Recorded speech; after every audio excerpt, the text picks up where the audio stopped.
The signal. Commander Elena Santos stared at the quantum display, her dark eyes reflecting the dancing patterns of subspace distortions. The Arcturus defense station hung silently in space, its sensors probing the depths of unexplored territory. After 15 years of waiting, they had finally detected what humanity had been preparing for: the Korathi invasion fleet. Signal confirmed, Commander, Lieutenant Chen reported, his fingers dancing across the holographic interface. 700 vessels, matching known Korathi signatures. They're using their standard assault formation. Elena allowed herself a small smile. The aliens were nothing if not predictable, relying on the same tactics that had brought them victory across 12 star systems. Their arrogance would be their undoing.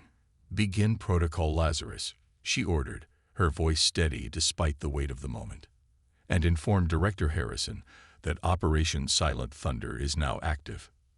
Across the solar system, hidden quantum transmitters activated, sending coded signals to facilities that officially didn't exist. Deep beneath the surface of Mars, Europa, and Titan, massive underground complexes hummed to life. For 2 decades, humanity had maintained a carefully crafted image of technological mediocrity, while secretly preparing for this very moment. The Korathi fleet emerged from hyperspace in a dazzling display of purple energy, their biomechanical ships resembling massive sea creatures frozen in metal and crystal. Their sensors would detect exactly what humanity wanted them to see: a handful of primitive defense platforms, a small fleet of conventional warships, and mining operations that appeared vulnerable and primitive. High Admiral Vexthar of the Korathi Dominion stood on his command deck, his tentacles rippling with anticipated pleasure. "Another easy conquest," he declared to his bridge crew. "These humans haven't even developed proper quantum shielding. Their weapons are based on crude particle acceleration technology." "My lord," his tactical officer interrupted, "we're receiving a transmission from the human command station." Elena's hologram appeared before the Korathi commander. "High Admiral Vexthar," she said, pronouncing his name with perfect accuracy. "I am Commander Elena Santos of the Earth Defense Force. We've been expecting you." The Admiral's skin shifted to a deeper shade of blue, a sign of amusement among his species. "Then you know resistance is pointless. Submit to the Dominion, and your people will be treated fairly as productive servants." "I appreciate the offer," Elena replied, "but I have a counter-proposal. In exactly 30 seconds, I suggest you look at your tactical display very carefully. It might change your perspective on a few things." Before Vexthar could respond, alarms blared across his flagship. Where empty space had existed moments before, thousands of quantum signatures were suddenly appearing. The vessels materializing around his fleet bore little resemblance to the primitive human ships they had observed. These were sleek, angular craft wrapped in fields of impossible energy. Impossible. Vexthar's tentacles writhed in agitation. "Our intelligence network saw exactly what we wanted them to see," Elena finished for him. "For 20 years, we've been feeding your spies carefully crafted disinformation while developing technologies your scientists claimed were impossible. Would you like a demonstration?" The human ships opened fire, but not with the crude particle weapons the Korathi had expected. Instead, concentrated beams of quantum-entangled energy sliced through their supposedly impenetrable shields as if they didn't exist. Vexthar watched in horror as his front line of destroyers literally began to unravel, their atomic structures being systematically disassembled by weapons that shouldn't exist. "This is your only warning," Elena continued, her voice carrying the weight of absolute certainty. "The Korathi Dominion ends here. You can retreat and survive, or press your attack and discover exactly how far humanity has advanced while hiding in plain sight. The choice is yours, Admiral. You have 5 minutes to decide." As Vexthar stared at his tactical display, watching more of his fleet succumb to impossible weapons, he realized that everything the Dominion thought they knew about humanity had been wrong. They hadn't been studying a primitive species preparing for conquest. They had been watched by a technological giant that had simply been waiting for the right moment to reveal itself. The tide of galactic power was about to change, and the Korathi Dominion was now faced with a choice that would determine not just the outcome of this battle, but the future of their entire civilization. Deep within Titan's underground facility, Dr. Maya Patel watched the battle unfold through quantum-linked displays. As head of Project Chimera, she had spent 15 years developing the technologies that were now revealing themselves to the stunned Korathi fleet. Around her, the massive facility known as the Labyrinth hummed with controlled power as its quantum cores channeled energies that most alien races considered theoretical. Phase shift generators operating at peak efficiency, reported Dr. James Chen, her chief systems engineer. The Korathi's quantum sensors still can't penetrate our stealth fields. Their targeting systems are completely blind. Maya nodded, her attention focused on the holographic battle display. The Korathi fleet's precise formation was beginning to break apart as their commanders struggled to cope with weapons and defenses that contradicted everything they thought they knew about physics. Their much-vaunted biomechanical ships, capable of adapting to conventional attacks, were proving helpless against humanity's quantum-based weaponry. "They're attempting to analyze our technology," James announced, monitoring the incoming data streams. "Their science ships are launching quantum probe arrays." "Perfect," Maya smiled. "Activate the mimetic countermeasures. Let's show them why curiosity needs to be tempered with caution." Across the battlefield, the Korathi science vessels began receiving data from their probes, data that had been carefully crafted by human AI systems to be simultaneously fascinating and completely misleading. Any attempt to replicate the human technologies based on these readings would result in catastrophic failures. On the Korathi flagship, High Admiral Vexthar was facing the greatest crisis of his 300-year career. His fleet's adaptive shields, which had never failed against any known weapon, were being bypassed as if they didn't exist. The humans' quantum weaponry seemed to operate on principles that contradicted the very laws of physics as the Korathi understood them. "My lord," his science officer's voice carried notes of both fear and excitement. "We're detecting incredible readings from their ships. The energy signatures. They're like nothing we've ever seen. But we're beginning to understand the principles behind their technology." Vexthar's hopes rose briefly, only to be crushed as explosion after explosion rippled through his fleet. 3 Korathi cruisers had attempted to modify their shields based on the sensor readings, only to have their quantum matrices collapse catastrophically. "Stop all attempts at adaptation," he ordered, finally understanding. "They're feeding us false data. Every attempt to counter their technology only makes us more vulnerable." In the labyrinth, Maya watched as the Korathi fleet's attempts at technological adaptation ceased. "They've figured out the trap," she commented. "Faster than our simulations predicted.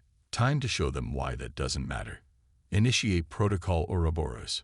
The human fleet's attacks suddenly shifted, their weapons changing frequency and effect with every shot. What had appeared to be a single weapon system revealed itself to be hundreds of different technologies operating in concert, each one specifically designed to counter a different aspect of Korathi defenses. "Message from Commander Santos," James reported. "The Korathi fleet is beginning to retreat.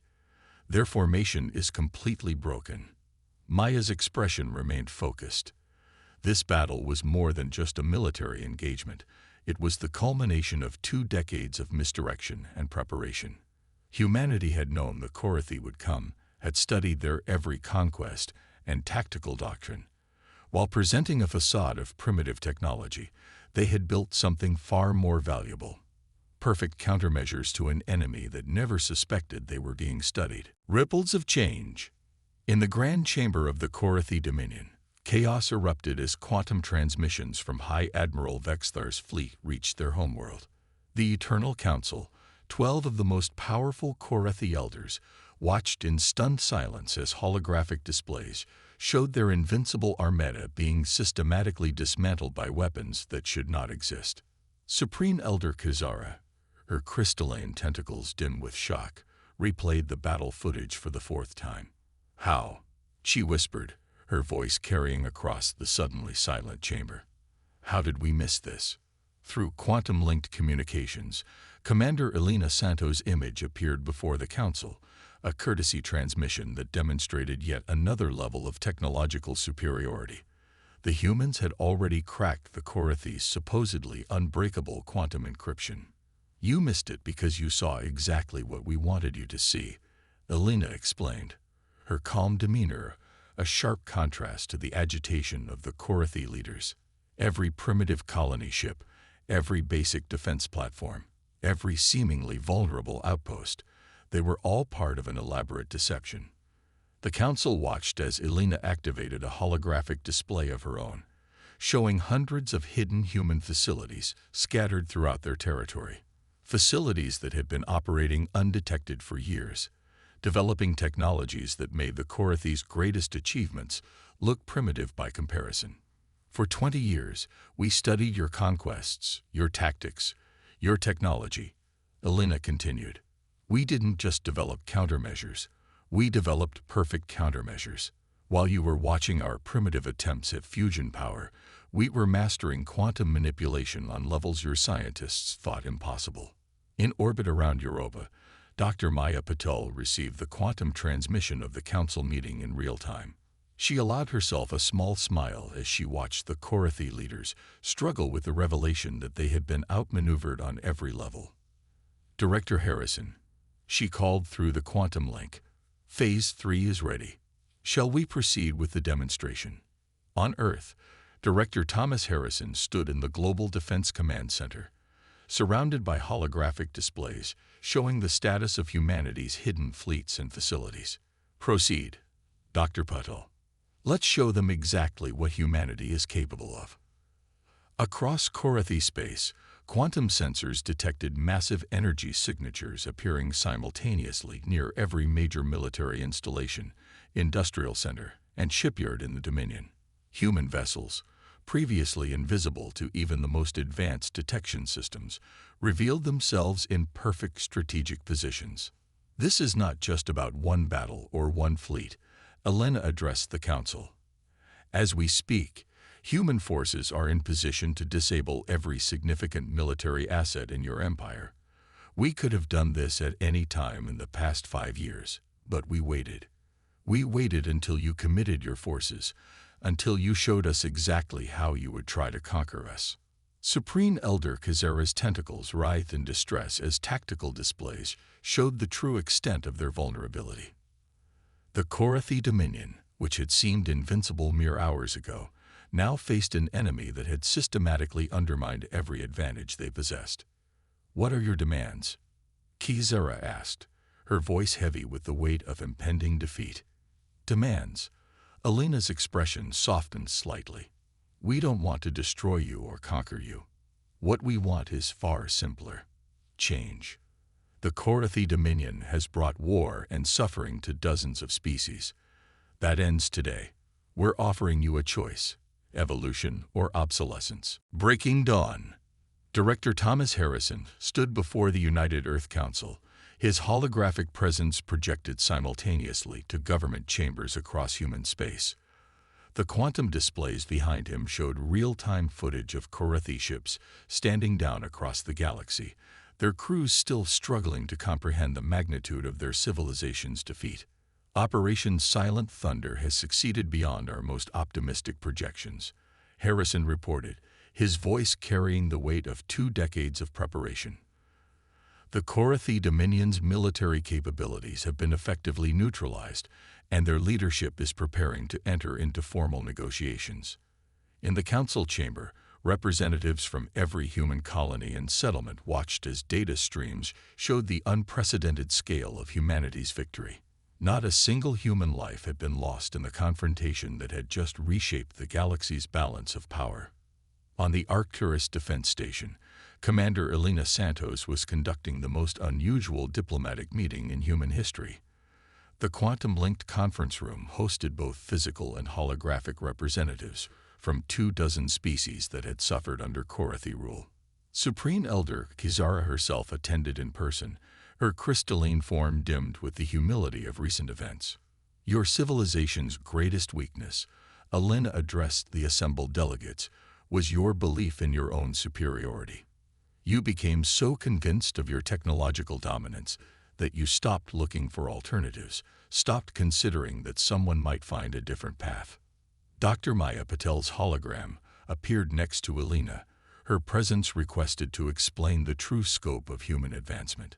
While you focused on perfecting your biomechanical technology, we explored quantum mechanics from entirely new angles. While you built bigger ships and stronger weapons, we learned to manipulate the fabric of space-time itself. The alien representatives watched in amazement as Maya activated a demonstration. A small device on the conference table generated a field that seemed to bend reality itself, creating a space where normal physics simply ceased to function. But more importantly, Alina continued, we learned from your mistakes. We saw how the Korathi Dominion's rigid hierarchy and military doctrine made them predictable. Humanity chose a different path.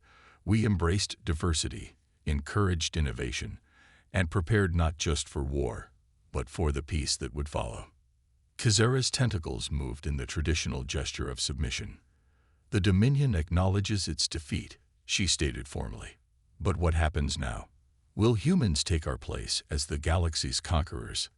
Harrison's hologram joined the conference, his expression serious. No, we didn't develop these technologies to become conquerors. We developed them to ensure that no species would ever again threaten the freedom of others.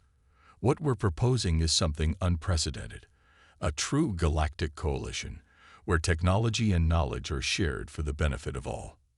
The chamber erupted in discussion as representatives began to grasp the full implications of humanity's proposal. They weren't just offering to end the Korathi Dominion's reign. They were suggesting a complete restructuring of galactic civilization. Echoes of tomorrow. In the months that follow humanity's revelation, the galaxy experienced changes that would have seemed impossible just a year before. The massive underground facility on Titan, once humanity's most closely guarded secret, had been transformed into the Galactic Exchange Center, where representatives from dozens of species came to learn and share knowledge. Dr. Maya Patel stood in the facility's central chamber, now renamed the Convergence Hall, watching as Korathi scientists worked alongside human researchers. The same beings who had once sought to conquer Earth were now eagerly learning about quantum mechanics from a perspective they had never considered. It's still strange, Dr. James Chen commented, observing a group of alien delegates examining a quantum field generator. 6 months ago, we were hiding everything from them. Now we're teaching them how it all works. Maya smiled, remembering the heated debates that had preceded this moment. Not everything, she corrected. We're teaching them the principles, helping them understand the foundations. But some technologies, the most dangerous ones, those we're keeping secure until we're certain they won't be misused. In orbit above the Korathi homeworld, Commander Alina Santos supervised the dismantling of the Dominion's military infrastructure. Human ships, no longer hidden, worked alongside former enemy vessels to convert weapon platforms into research stations and warships into exploration vessels. Status report on the Harmony Initiative, she requested through the quantum link. Director Harrison's hologram appeared, his expression thoughtful. Better than expected. 17 former Korathi colony worlds have already signed the Galactic Cooperation Treaty. The transition teams report minimal resistance, especially after demonstrations of our terraforming technology. The terraforming projects have been another revelation. While the Korathi had spent centuries conquering habitable worlds, humanity had developed the ability to create them. Already, 3 previously uninhabitable planets have been transformed into viable colonies, offering homes to displaced populations and reducing competition for resources. The Artaxians have submitted an interesting proposal, Harrison continued. They want to combine their bioengineering expertise with our quantum technology. The potential applications for environmental restoration are remarkable. In the Convergence Hall, Supreme Elder Kizera approached Maya, her crystalline form now glowing with its natural brightness restored. Dr. Patel, she began, her translator conveying genuine emotion. Our historians have been analyzing the past 20 years. We found evidence of your influence in events we never understood. Failed conquests, mysterious technological malfunctions, unexplained changes in planetary environments. Maya nodded. We didn't just prepare to defeat you, she explained. We were subtly guiding events, preventing the worst atrocities while maintaining our cover. Every time your forces encountered unusual resistance or unexpected technical difficulties, that was us, testing our capabilities and protecting innocent lives.